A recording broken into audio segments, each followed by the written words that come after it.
Olá, aposentados e pensionistas que acompanham o INSS Explicado. Tudo bem com vocês?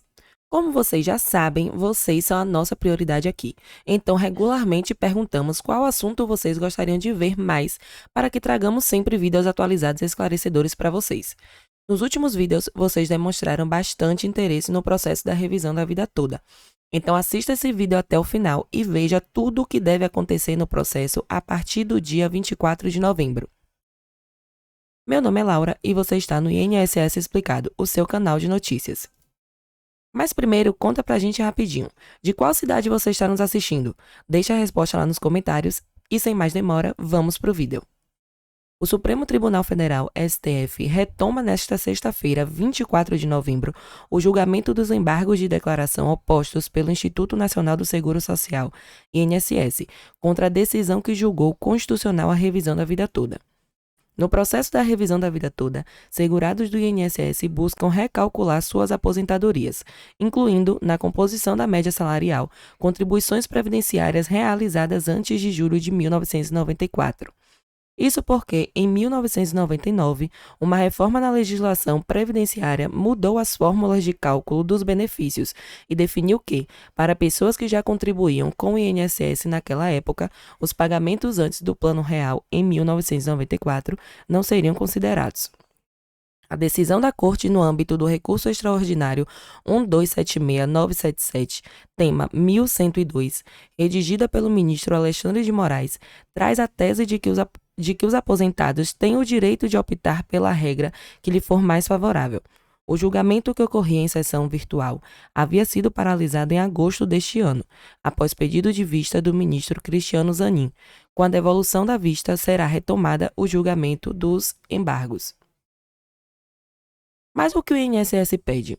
Nos embargos, o INSS pede a suspensão de processos sobre o tema e a anulação do acórdão que reconheceu o direito de aposentados a optarem pela regra previdenciária que lhes for mais favorável.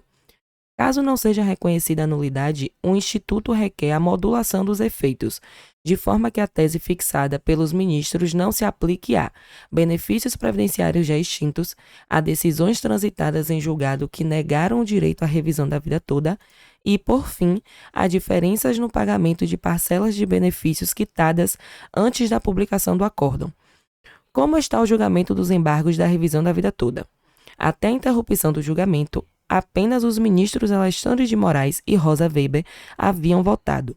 Moraes acolheu, em parte, o pedido de modulação. Ele propôs que sejam excluídas do entendimento a revisão de benefícios já extintos e a revisão retroativa de parcelas já pagas e quitadas por força de decisão já transitadas em julgado. Já Weber, que antecipou seu voto antes de se aposentar, acompanhou em parte o relator, ministro Alexandre de Moraes, mas divergiu em relação à data de referência para a modulação de efeitos da decisão. Para a ministra, a data de referência é 17 de dezembro de 2019 e não 1º de dezembro de 2022, como estabeleceu Alexandre de Moraes. Em seu voto, Moraes considera a data do julgamento do mérito da ação. Já Rosa Weber, a data em que o Superior Tribunal de Justiça, STJ, confirmou o direito à correção aos aposentados. Como estão os processos? Em julho, decisão de Moraes suspendeu a tramitação de todos os processos relacionados ao tema, até a data da publicação da ata de julgamento dos embargos opostos pela autarquia. O ministro atendeu a um pedido do INSS para paralisar os casos nacionalmente, uma vez que a decisão ainda não é definitiva. Além disso, Moraes considerou que a autarquia encontra problemas operacionais para cumprir a decisão e que juízes têm usado cálculos simulados da internet para garantir o benefício. Segundo o CNJ, são mais de 10.768 processos tramitando na Justiça sobre o assunto. Mas o que diz o INSS contra a revisão da vida toda? O INSS sustenta que a tese adotada pelo acórdão da revisão da vida toda tem efeitos sobre outras normas estabelecidas e que houve uma omissão ao não terem sido abordados os reflexos práticos dela, sendo um dos mais evidentes, dar margem para que os segurados que não tiveram as melhores contribuições antes de julho de 1994 se utilizem indevidamente da tese, contrariando a ratio decidendi do acórdão. A autarquia argumentou haver situações nas quais, mesmo com as piores contribuições localizadas no período anterior a julho de 1994, o aposentado conseguiria obter um benefício mais abastado que aquele resultante das regras que a lei estabelece devido ao potencial afastamento do divisor mínimo de 60% do período básico de cálculo, PBC. Assim, ter-se-ia situações não apreciadas pelo STF em que a vida toda reduz a média atualizada dos salários de contribuição do beneficiário, mas que a revisão é favorável pela elevação do salário de benefício em decorrência do afastamento do divisor mínimo de 60% do PBC, situação que não foi tratada pelo respeitável acórdão embargado, discorre. O recurso também indica uma possível omissão quanto à alegação de que o STJ teria violado a cláusula de reserva de plenário, que estabelece a necessidade de maioria para declarar uma norma inconstitucional, a afastar a aplicação da regra sem, contudo, suscitar incidente de inconstitucionalidade. Segundo o INSS, o ministro Ricardo Lewandowski, hoje aposentado, não tratou do ponto nem afirmou que estaria acompanhando outro voto. Seja como for, 5 votos não são suficientes para configurar a questão como decidida, pois não formam maioria, afirmou. Não seria correto pensar que, havendo decisão sobre o mérito, presumir-se-ia afastada a prejudicial. Isso seria admitir decisão implícita. O Instituto ainda declara ter havido omissão a respeito dos prazos de prescrição e decadência, da necessidade de adstrição ao pedido e da possibilidade de modulação dos efeitos da aplicação de tese firmada.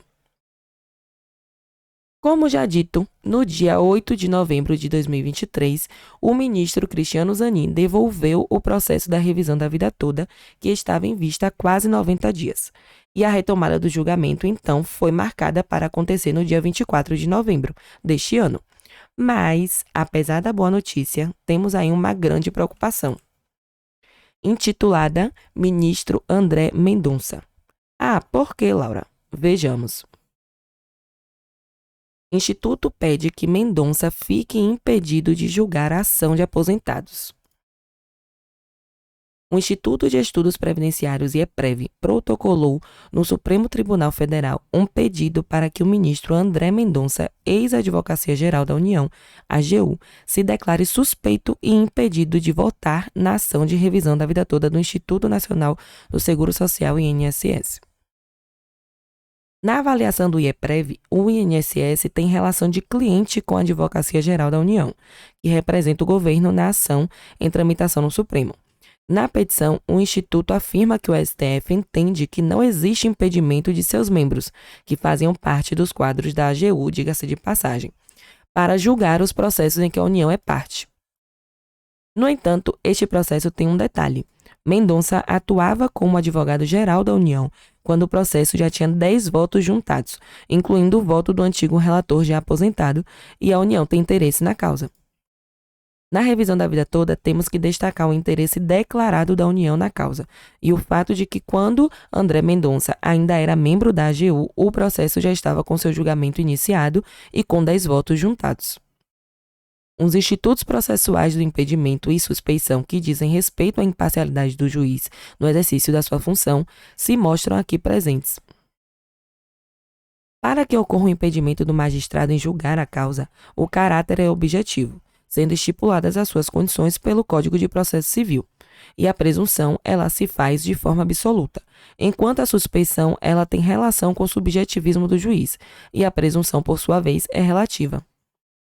Em razão do respeito à imparcialidade, requer de André Mendonça a declaração de suspeição e impedimento no presente tema, diz o IEPREV. Tudo isso aconteceu na decisão de mérito da revisão da vida toda.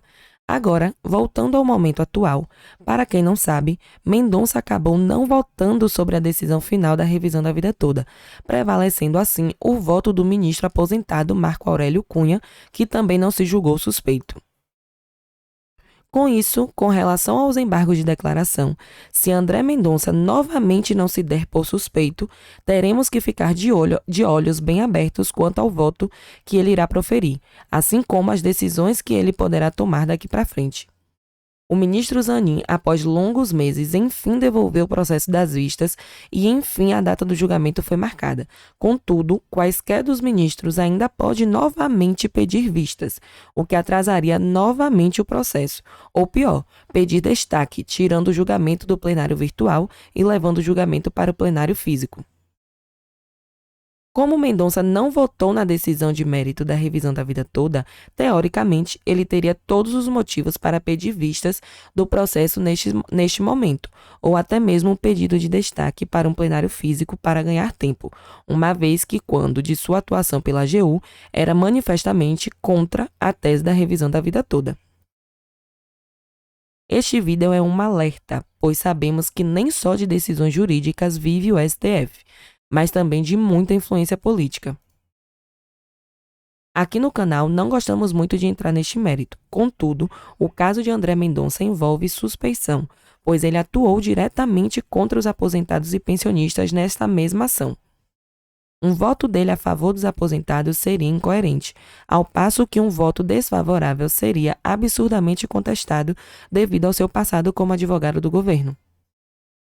O que pedimos é que, por precaução, espalhem este vídeo, mandem e-mail para o gabinete do ministro André Mendonça, façam movimentos nas redes sociais alertando sobre este risco. Afinal, estamos muito próximos da vitória e não podemos correr o risco de sermos prejudicados por um mero capricho de um ministro que publicamente já se manifestou contra a tese da revisão da vida toda.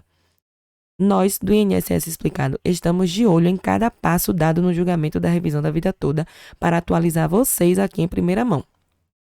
Então é isso, você esteve no INSS Explicado, meu nome é Laura e eu agradeço pela audiência. Se inscreve no canal e te espero no próximo vídeo com mais notícias.